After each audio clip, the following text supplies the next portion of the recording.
Move it. Just do it. Get up your feet. We seeing your stuff is not enough. We're gonna bring the heat. How we gonna bring the heat? M. Oh. M. Mom!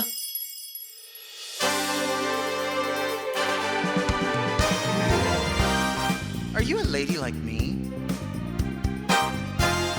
Introspective, beautiful. Oh, are you intellectual like me? Beguiled by a bargain? You like wild times? Oh, like me? Are you serving the community like me? Well, if you are, then you must be very Delta.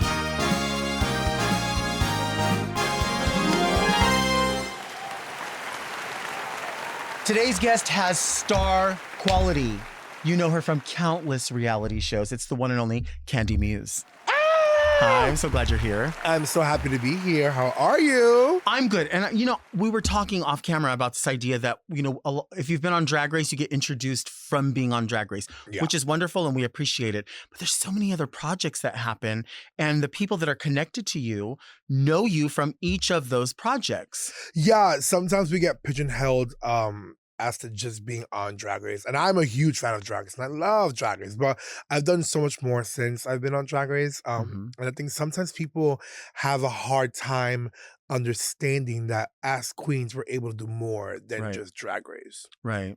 And of course, we fell in love with you on Drag Race. Yeah. I personally love someone, whether I agree with someone's opinion or not, I love somebody who has an opinion and they stand by it. And quite honestly, I always agreed with all of your opinions. So that's where I was going to fall in love. And it always comes with this heart. We know that you have heart. You care about what you do. You love your craft. You love people loving your craft. You love lifting people up. And it's just so weird to me when people are like, oh, but so-and-so's so loud, or it's so this, or it's so that. That's what makes you an individual, don't you think? It's so funny because when I was on the set of Drag Race, all my castmates and production, they all fell in love with me, right?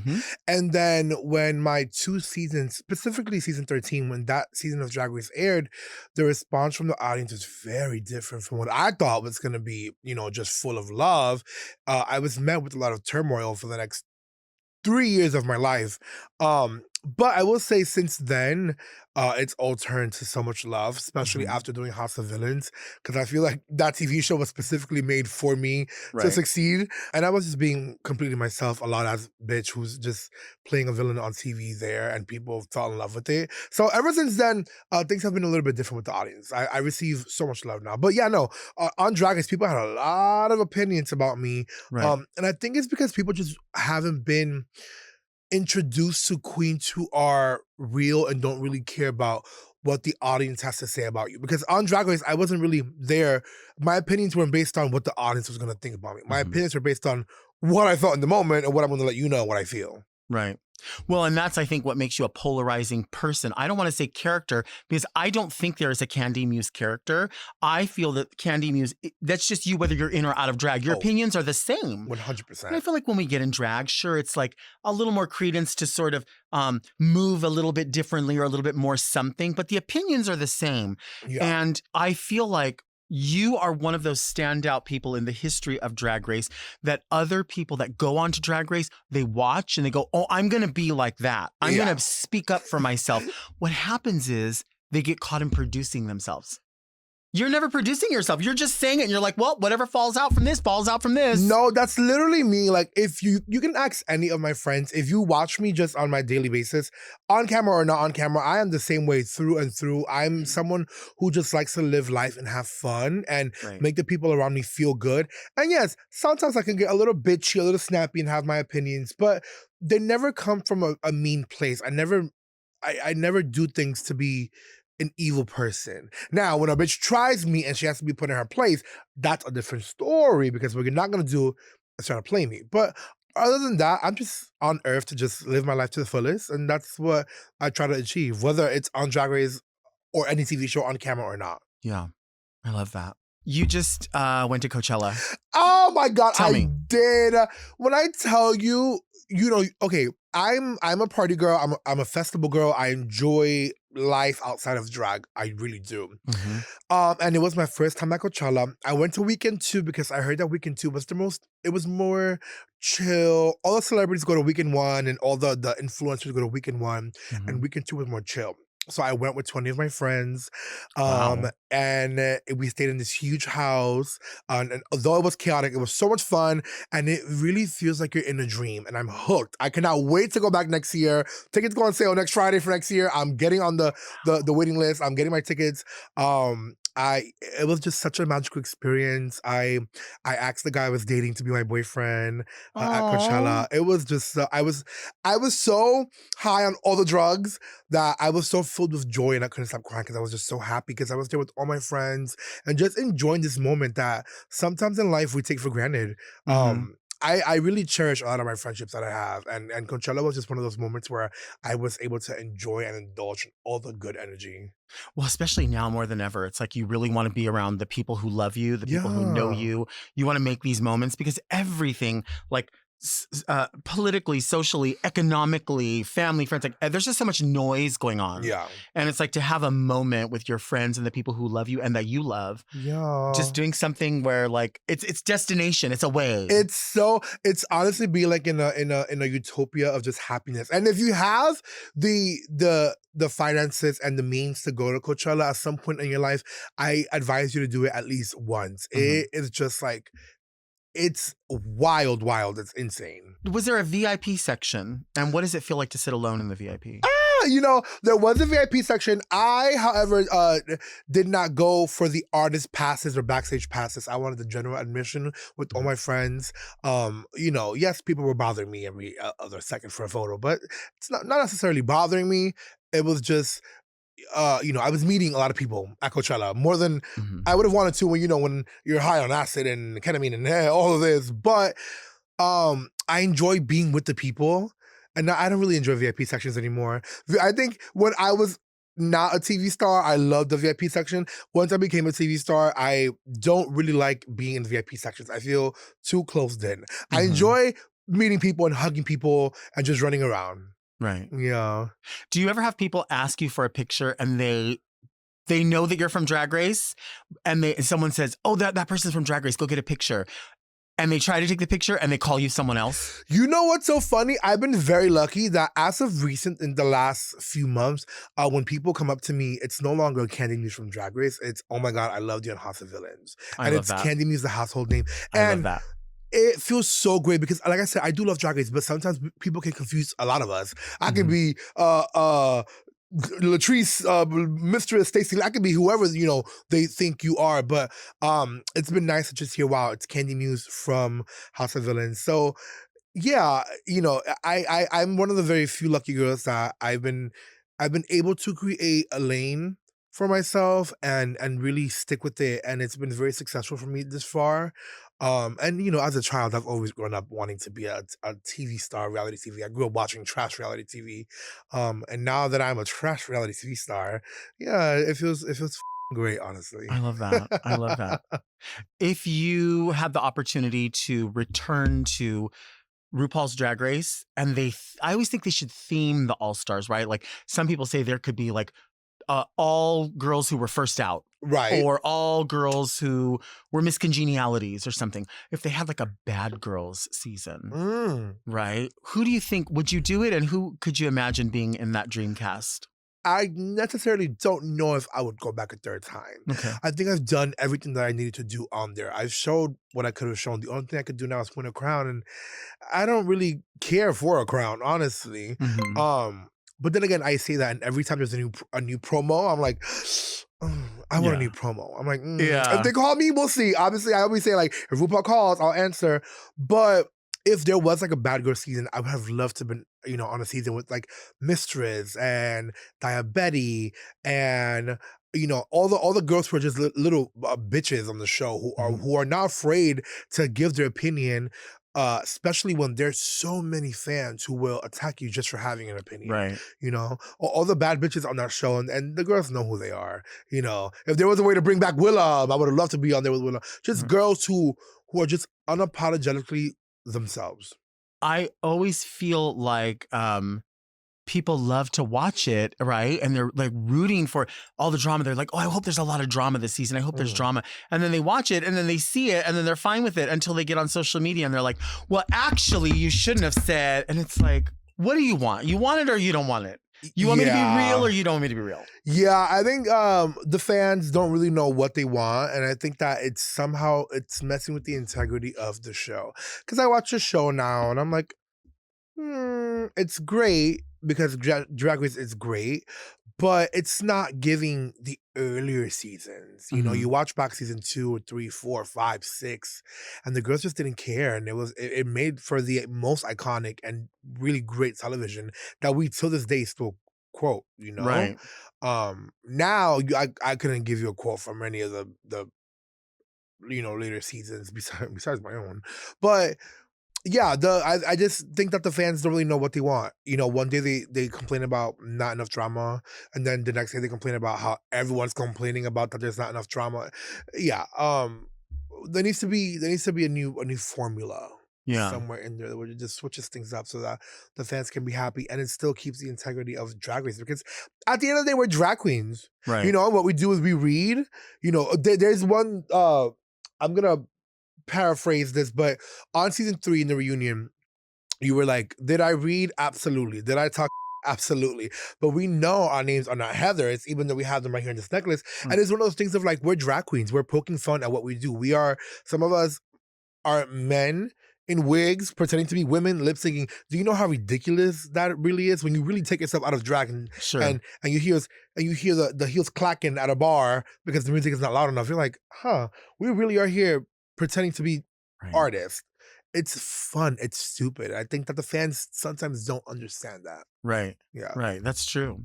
You know, there's a lot of talk when it comes to Drag Race or any reality about people who are connected to other people. And the dollhouse in itself is very ingrained in Drag Race in the sense that there's so much representation. Yeah. Right? Tell us about the dollhouse itself. Yeah. So the dollhouse is a Sir house that comes from the iconic House of Aja, which was obviously ran by our mother, Aja. And the dollhouse was Dalai Sin, myself, Janelle, who's now on Drag Race, and then obviously my daughter Tsunami, who was Miss Congeniality on season 16. And we all, as different as we all come from the same backgrounds, where when you really want something, you fight for it. You know, we all come from the hood, and life wasn't built for us to win or for us to kind of be in this position that we are now. But where we come from, you strive for greatness and you really work hard for what you want. And that's one thing that Aja has always told us and taught us from the very beginning of our drag career is if you really want something, you are going to fight for it. Otherwise, then leave the alone. You know, I remember when we were filming my season 10 audition tape in the streets, and Aja made me cry because she was like, we were recording my Call Me Mother lip sync, and she was like, do you really want this? Because right now it doesn't seem like you do. You're lip syncing in front of this camera, it doesn't seem like you want it. So when you want it, then we can come back and do it. You know, then it was very that when you watch it back, you're like, okay, that wasn't my best audition tape. And then when you really put in that really great audition tape, which I did for season 13, when you watch that back, you're like, oh wow, okay, there's a reason why you got on. You really wanted this. And that's what we all have. It's the drive and determination to, when we want to go, we go for it. And yeah. I just think that's like such a beautiful part of having a drag family, an extended drag family, other families that come from that. Yeah. Because it's all about like knowing people at their absolute worst, but only championing their best. You know what I'm saying? We know what it is coming from nothing. You know, we all used to be one bedroom all together. Dahlia, Momo, me, Aja, you know, and we know what it is to be broke where you can't, you know, take a car from the gig because you're working for pennies and we've only made enough tips to like eat food that night, you know, which is why now where I am today and where we are today, I kind of shut the world out. The opinions of people, it doesn't really matter to me. I don't read the comments. Back when I was on Drag Race, I used to sit there and fight with everyone on Twitter and read Instagram comments. Now I don't really care. I post and I go. I don't have the energy to really intake other people's energy because I'm just so happy with my life and I'm so happy with everything that I'm doing in life and the people around me, that I don't really give a shit about what anyone has to say. Right. Honestly. And that's my main thing I tell all the girls all the time. Oh my God, I know that sometimes it's so easy to fall into the trap of what people have to say about you. Because sometimes, listen, we're human and it's human nature to want to know what people, what opinions people have about you. But Right. does it really matter? Is it going to change anything? No, Not really. That's very true. And I think you're in the right mindset that, I wish we were all in that same mindset, which is to just sort of post and go. That makes sense to me because there's going to be so many people that want to detract what you're saying. Oh, yeah. You should have worn this. You should a little bit darker red. No, this is the red I wore. This is what I wore. This is what I trust me. I looked in the mirror before I left the house. Completely, head to toe. I know exactly what I look like. Every detail I thought of, and that is what I wanted to wear. And there's a reason for all of it. Mm-hmm. It makes sense in the end product. But yeah, so many people. Yeah. Let's take a break.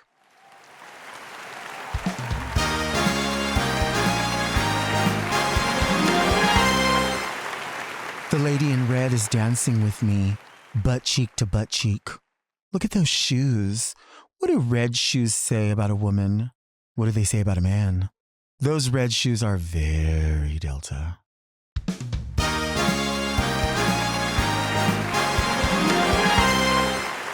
We are back with Kandy Muse. Now, I always say to people, like, I know there's bigger problems in the world. Like, I know I sit here and bitch about the dumbest in very nuanced ways. Is there anything, any small thing that's happening right now that is just a small fish that you want to fry? Something you want to say to anyone or anything out there? Okay, I'm this might be a little taboo to talk about because I know that, people have their personal issues about drug use. Let's just say candy use. You're eating candy at the club, right? Uh-huh. I am tired of feeding people candy all the time. Okay. I can't be the provider at all the times. I need, if we are in a group setting, I need the other people in the group to bring their own candy to the table. We can all share candy together. Right. But I can't be the provider. Just because I have an amazing career and I'm on the road making coin doesn't mean I can provide candy for everyone all the time. I think that is I don't think anyone's talked about that, but that really is the truth. Yes. People do have that expectation sometimes. Yes. I realized once I got off Drag Race, suddenly, I'll be the one getting the Ubers or paying bills. And I'm like, okay, well, yes, I'll do it because I love my friends and I love hanging out with people. But at some point, I need someone to right. Give. Yeah. Can't be the only one giving. They say gas, grass, or ass. Nobody rides for free. Hello. You know what I mean? That's really the way it has to be. What are you giving? What are you giving? And let me tell you, a lot of people are giving nothing. A lot of people are giving nothing. I feel like I have a friend group and sometimes we will get together and listen, if you can't bring a bottle to the party or you can't bring a dish to the party or whatever it is, you can help wash dishes. Uh-huh. You can straighten up. You can help unload the car. There's something you can do. But also, as far as the candy goes, you do need to bring your own candy. You need to bring your own candy. Mm-hmm. Also, it's like you're not gonna go to a pregame empty-handed. Right. No, you're not gonna do that. You're not gonna do that. That's yeah. Let me ask you this. Ooh. I am I like beverages. I like diet beverages. I love iced tea. Yeah. But I know that I have not touched this, but you like, do you? Oh, I love a Coke Zero. Now tell me about Coke Zero and the flavor profile. Sis. Okay. So I've been on my weight loss journey for the last year since I started my Ozempic. And I used to be a heavy soda drinker. Okay. I used to drink Coke nonstop a lot. Once I started my weight loss journey, I stopped drinking soda for a very long time. And I started just drinking water. I cut juices out and soda. And I was never a Diet Coke kind of girl. I don't know why Diet Coke was just never, the profile was just too much for me. My best friend introduced me to Coke Zero. And the first taste was a little weird for me. The first sip was just like, okay, I don't know about this. I've been hooked ever since. Okay. I love a Coke Zero. I prefer Coke Zero over Diet Coke any day. Some people do, it's because it tastes more like a real Coke. That's the intention, is for it to taste like a real Coke. 0 calories, 0 sugar, 0 sugar, no carbs, 2% sodium. It's okay. A lot of things in life have sodium. Who cares? It's everything. I love that you know that off the top of your head, by the way. Like, that is very specific. But Coke Zero, she is the supreme. Yeah. She's everything. She is the mother I've never had. She is the sister I've always wanted. She is that girl. She's the one. She is the one. She's the one. And you know what? You have your dinner with her, and you have your snacks, your chips, it's everything. Come on. And your chips are the spicy chili Doritos. Clock it. Which are mine also. I love. Purple bag reigns supreme. Yeah. It's so funny. I tweeted about the spicy sweet chili Doritos, and it went crazy. People are really big fans of the purple bag of Doritos. They're so good. I love Cool Ranch at a beach or Cool Ranch down. Right. I love a regular nacho flavor. Every now and then I'll pick her up. But if there is a purple bag, I'm going to pick up the purple bag. She's just everything. She's vacation. She's fine dining. And if you eat her, like if you get a big bag and you like eat her, you start to sweat a little bit. Because there is heat to it. There is heat to it. And you know what? I'm not really a spicy girl. Okay. I'm not, but sweet chili is that girl. And then you just sweat. I was actually eating a bag of purple Doritos like 2 weeks ago, and I remember just being in my house. I was like, wow, like this is really hot. I'm like sweating. I'm sweating. Okay. But I wasn't gonna stop. Right. You can't. No, you can't. She's so good. What's a cereal that you will eat, or are you a cereal? Oh, love cereal. Okay. Okay, I do love a Captain Crunch. Even if it f***s up the roof of your mouth, it doesn't matter. It really, okay. Here's the trick though. You have to do Captain Crunch I do lactate because I cannot drink milk. And I put it in the microwave for a minute. I warm up my cereal. Okay. And it gets warm, and like the cereal gets a little soggy. And I know people are not into soggy cereal, but it just tastes so good because the Captain Crunch melts into the milk, and it's so good. That sounds so good. Let me ask you this. Are you more Sniffies, Grindr, Adam for Adam, Craigslist? What would you be? Well, I am now a taken woman. But once upon a time. Sniffies was always a little too sleazy for me. Okay. I see that. I know the girls have a lot of fun on there, but there was something so sadistic and dirty and gritty about sleazy, very sleazy about Sniffies. But I know the girls used to do Craigslist, the misconnections. Oh yes, the girls love misconnection. That's a little beyond my time. Well, Craigslist used to be such a like no man's land. Like you could do anything, everything goes. I have a friend, maybe I talked about it before, but I have a friend that will still use like in order to like find guys, will post a picture of a microwave for sale, but in the microwave you can see her and her ass bent over.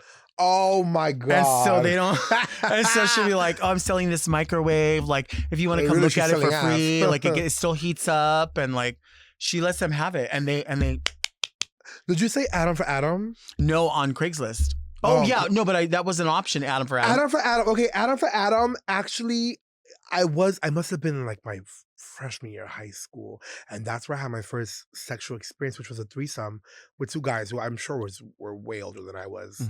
Were you selling a microwave? No, I was selling something. But yeah, Adam for Adam was my very first time I ever saw something like that. Is that even around anymore? I don't think it exists anymore. No, I remember what else was there. Gay.com. That's you're too young for that. Back in the day, when I was younger, when I was a little baby gay, I would type in gay.com just to see what in my family computer. And I would delete the history, or I would think I would delete the history, but it would still be, we would type in gay.com and it would still pop up.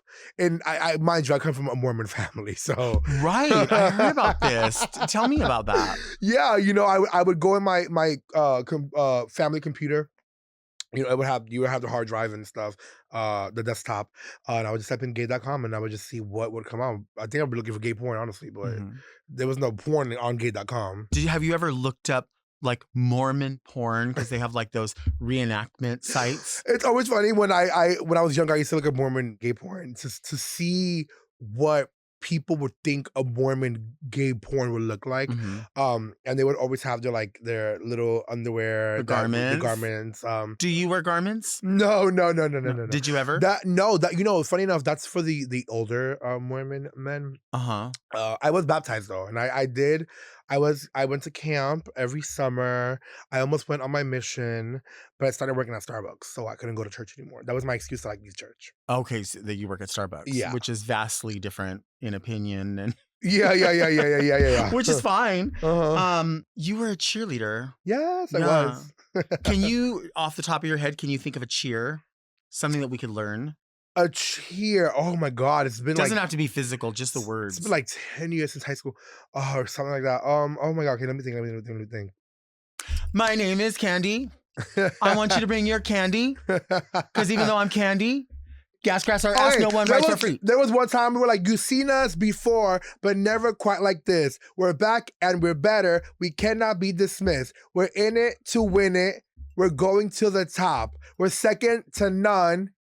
And we cannot be stopped. Move it, just do it. Get up your feet. We seen your stuff is not enough. Something. We're gonna bring the heat. We gonna bring the heat. I live for that. That was our diss to the step team. Because the cheerleading team and the step team in high school had beef. Okay. And then when I got kicked out of cheerleading team, because I was the captain, I was a little bitch. So they all rallied around me and were like, you know what, you gotta go. Right. So you know where I went? To the step team. I was like, oh, okay. Have you ever run into anyone from high school now that you are known internationally? You know, I run into a lot of I went to high school of graphic communication arts in Hell's Kitchen. It does not exist anymore. It's closed down. But it was a very fluid high school. And that's where I started early transitioning in high school for a little bit because all the gay boys started transitioning. So I thought that's what I wanted to do. And then I found drag and stuff. But yeah, there was only there were a few gay boys. There was maybe less than 10 gay boys in school, which is a lot for most high schools, I guess, in middle America. But in New York City, that was a very little number for gay boys. And now I run into them and they're just so happy because they know I was a very eclectic and a very out of the box kid in high school. And it all makes sense. They look at me and I was like, well, yeah, of course you're in this position now because the way you were in high school, I was voted most unique in high school. And it makes sense. But yeah, it's nice when I run into people from high school. They're just like, wow, you really achieved what you wanted to do. Because I was very, very bad at school. My junior year, I barely even showed up to school. And it was by the grace of the chin hairs that I was able to graduate my senior year. So people just, anytime I run into anyone now, they're just like, wow, you really did it. And again, it's because I had a goal and there wasn't going to be anyone to stop me from my goal. Right. Yeah. Right. Do you ever wear cherry blossom? Japanese cherry blossom? Do you ever wear cherry blossom? I do not. You don't? I do love the Bath & Body Works cherry blossom scent. But no, I don't. You don't. What about Lana Del Rey and cherry blossom? That is such a funny story because that happened so long. I feel like that happened so many lives ago. When it's no secret that Lana Del Rey gave me my very first drag name, Cherry Blossom, when she was first coming up as a singer before she blew up with SNL and everything. And I thought it was a beautiful name until I figured out that was Bath & Body Works lotion. So I switched my name to Kandy Muse, which came much later on. But yeah, that's always such a dope story. Yeah. That I get to have. Would you have ever accepted the name Cucumber Melons? I don't know about that. Cucumber is a cute name though. It is a cute name. It is a cute name. Cute. Moonlit Path? Moonlit Path. Uh-huh. That is a beautiful name. It could be. Hi, I'm Moonlit. Or Moonlight. I was telling Doug, because we usually meet before we in the morning before we have guests come, and sometimes we're like, oh, you have to write, to write this, and you have to ask this, and I totally was like, you could just have we could write a couple of things down, but Kandy is just somebody who it's like anybody can be in a conversation with you, and I like we've never really hung out in any way, but I always feel like there's just a handful of people that you watch on Drag Race or something, and you're like, God, that person just seems so present. Like you seem. Whenever you're speaking to someone, whether you're laying down the law, you know what I mean? And I've watched you lay down the law. You've had to. Or whether you're having just like a moment, or whether you're meeting someone for the first time, you leave people feeling like they were actually talking with you. You weren't talking at them. And that is it's just it's a gift that not everybody has. I mean, maybe 10% of people have that. Yeah, I've always said this. I always put myself in the position of other people where how would I want to leave with the impression of whoever I just met that I'm looking up to or that I'm a fan of? Right. You want to leave with a good impression. You want to leave there thinking, wow, I had a great moment. And that person actually gave about me for that 2 minutes that we met, right? And I always want to give people their moment and make them feel so special when they walk away, right? Because people go through a lot of in their lives, right? And what we do as artists, as drag queens, as entertainers, is make people happy. Mm-hmm. We can't, you could be a diva on your own, and feel your fantasy, sure. But to me, it's just like I consider myself like a healer, where I feel like I was put on this earth to some way, somehow make someone's life just a little bit better, right? Mm-hmm. And that's just what I do with my drag and who I am, and with meeting people. I want someone to walk away feeling a little bit better than they did before they met me. Mm-hmm. Yeah. Let's take a break.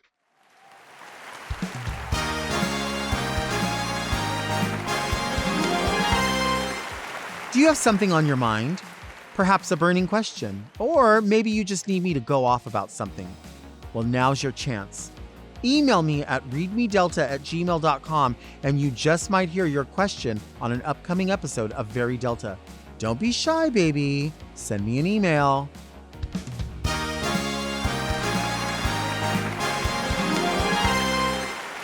We are back with Kandy Muse. Now, this is the part of the show we call Read Me Delta, which is people send in their letters and we read them. Sometimes they need advice. Sometimes they want to share an interesting story or an observation. And if you do have a question or something that you want read in a letter, you can send that to readmedelta@gmail.com and they will filter their way here. Read Me Delta! Can I use your letter opener? Of course. Look how pretty. It's red too. Oh, it matches you. Yeah. I like that. Mm-hmm. Are you a DTM person, die to match, or? I think that at some point, certain level, things should look cohesive with each other. Mm-hmm. I love a monochromatic moment, as you can see. But yeah, I think there should be at least two things that like bring something together. Right. Yeah. What is your muse, or who is your muse? I'm a very big Gaga fan. Mm-hmm. Gaga has raised me. Truly, I think that I am the entertainer that I am today and the person that I am today because of her. Our producer and editor, Doug, is a major Lady Gaga fan. In fact, he collects all of the concert posters that the artists do or different things like that. He's just obsessed. And then this morning we were talking about Gaga and I said something about that I was watching the old episode when Gaga was on Drag Race. And I said, I wish I was on that season when Lady Gaga was there. It would have been so cool. And I mentioned that I had lip synced to Bad Romance and he's like, you did? I don't remember that. I was like, bitch. Oh yeah, you did. We work together on the motherfucking show every week. You did. He said, "Girl." He said, "Season 5 is his girl." I guess. Well, whatever, bitch. Season 5. I like season 5 too, though. Okay. Letter, dear Delta and highly anticipated guest. I'm aware that you've received a similar question before about funerals, but I have to put my 2 cents in. I have this fantasy in my mind that I choose to die at my funeral. That's weird. What does that mean? This, I feel, is a great way to go out for reasons such as the last thing I want to eat, the age and date that I decide to call it quits, the people I want to be there, the tunes I want to be played, the weather, my attire, etc. I also believe it to be a good opportunity for people to get closure and say their final words to me during this celebratory event in my backyard. This could be far off in the future, maybe when I'm about 80 to finish things off with a pill or something similar, and then I'll go back inside when the party continues outside. What are your thoughts on this as a wise and opinionated woman? I've never been to a funeral before. Is this a naive outlook on the concept, or does it have some merit? Very Corey. Corey wants to arrange a funeral and then have the party and then say bye and then go take a pill and die in the other room. Okay. Well, that's definitely one way to do things, right? I don't know if I would do that for my funeral. I think to some extent we all want to be present for our funeral because we want to see who's there and who's crying for us. And right? But I don't know if I would want to just excuse myself and then go die in the next room. Right. Yeah, that's he must have had some sort of dream and a fever dream because I don't know. That's you're gonna your poor guest. Right. Your poor guests are gonna see you alive and then the next second you're gonna go and die in the next room. It's kind of crazy. I mean, I think it's a lot. I think, I guess what we're talking about here kind of is suicide. In a way, I mean, and it's a very delicate situation because sometimes when people get very old or they're even if they're young but they're violently sick and they want to choose to move on because they're like, I can't suffer anymore. It's something that I cannot really interject my opinion on because I think it's individual for each person and you determine what you want to do with this life. Right. This is not to say that I think anytime you're having a bad time that should be your go-to. It cannot be your go-to. There's always something to live for. There's somebody who gives a shit about you. There's somebody that matters. And sometimes we get in these situations where we're like, I'm the common denominator in all my problems. Maybe if I just wasn't here, I wouldn't have these problems. Right. But the reality is that this life, it ebbs and flows and it moves. And, you spoke about things can get really hard. You could be in a place where there's a bunch of people in one space and you only make a few coins and do you eat or do you get a car? There's real situations where you're like, I don't know if I'm going to get out of this. But you do get out of it. You do. And what do people always say? Well, it gets easier. It doesn't really get easier. You get smarter, you get wiser, and you understand. I don't think you don't have to end it this way. Even at 80 or whenever, your time here is so valuable. It really is. You could be 80 years old and all of a sudden go, oh my gosh, I have this stroke of really great luck and cool things are happening to me. And I don't know, you build a library, you do something. Yeah. Anything's possible, but this is a little grim. Yeah. It's a little grim. Yeah. I don't want to do that. But I will say I did see a meme that said, when I die, watch out for them people that are eating at the funeral because how am you going to be eating and I'm dead? How are you not even worried about it? You were worried about fixing a plate, but you weren't worried about crying for me. And also I saw another one where it was a bracelet, the medic alert bracelets that'll say this person's diabetic or whatever the issues are. It said, this is my life alert. And on the side of it, it said, erase my browser and destroy my phone. Okay, because in my mind, I always think to myself, okay, someone is going to have to go through my phone. Right. And not that there's anything on there, but I don't need you looking at the porn history. Right. I don't need you be like, oh, she was into that. And there are certain text messages where I'm talking shit about people. So, man, let's just burn it. Well, I think people are going to actually be bored if they looked at my browser history because my things are at 3:00 in the morning, do ghosts fart? I'm looking up shit like that. And people would be like, is she stupid? Why is she even? I don't think they'd be surprised by the porn. Okay, next letter. Dear Delta and beautiful guest, do you pick your nose like me? My name is Miriam and I'm an avid nose picker in private, of course. I live somewhere that's very dry and so the bats are big. Lately, there have been headlines of a mouse study showing Alzheimer rates are high among nose pickers. The theory is that the damage to the nose tissues exposes the brain to harmful bacteria. Should I stop picking my nose? Hugs and kisses, but no boogers allowed. Forever yours, Miriam. Do you ever pick your nose? I believe in blowing your nose into a tissue, but yeah, the study between Picking your nose and Alzheimer's is okay. That's something new I've never heard of. I haven't heard that either. I will pick my nose. I mean, actually, this morning I was in my car and I was like I felt something and then I blew my nose, but nothing came out. But I felt like there was a rock in there. And so I was kind of like at the red light and like I knew there were other cars. So I was just trying to be like, and I'm in my own car, but I'm trying to be like, I don't want them to see. And then I realized it was like, I don't even know what you would call it. Like, I just call it a kunke, like a crumb, you know? And it was pressed in there and it came out and I looked over and there was this guy staring at me he saw me picking my nose. And so I thought, what if I like picked it and flicked it at him? Like, even if there was nothing there. Oh my God. If I just went there. No? If you pick it and there's no tissue, would you just wipe it on the chair or where would you do with it if you had something? Oh no, I would have to find a tissue. I would have to go to the bathroom. You wouldn't eat it. What? No. What? You would eat your boogers? No, I wouldn't eat my boogers. But I mean, there's people that eat cum all day. You know what I mean? Like, what's the difference? Not all day. Well, I said erase my browser history. You know what I mean? Thank you for being here. Thank you so much. This is for so having fun. me. You're the best. You're so easy to talk to. People love you. And like I said, I never really have gotten to know you in person, but I can see why everybody that I know that knows you loves you. I can see why. It's just so true. Thank you so much. Yeah. Today on Very Delta, we learned that stars have more quality than just being a ball of gas. We'll see you next week, and until then, keep things very Delta.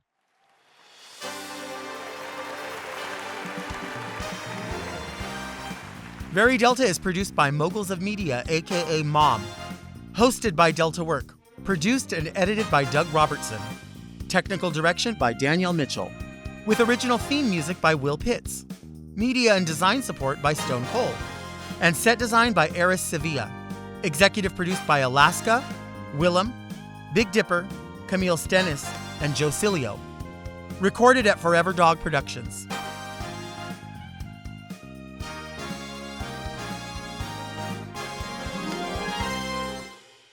Oh my gosh. Have you ever been to space? You ever been to space? I am so bored. I think I'll go to space. Mom! Watch Very Delta uncensored, ad-free, and a day early by subscribing to Mom Plus Gold. Sign up today at mompodcast.plus for premium content, including weekly episodes of more Very Delta.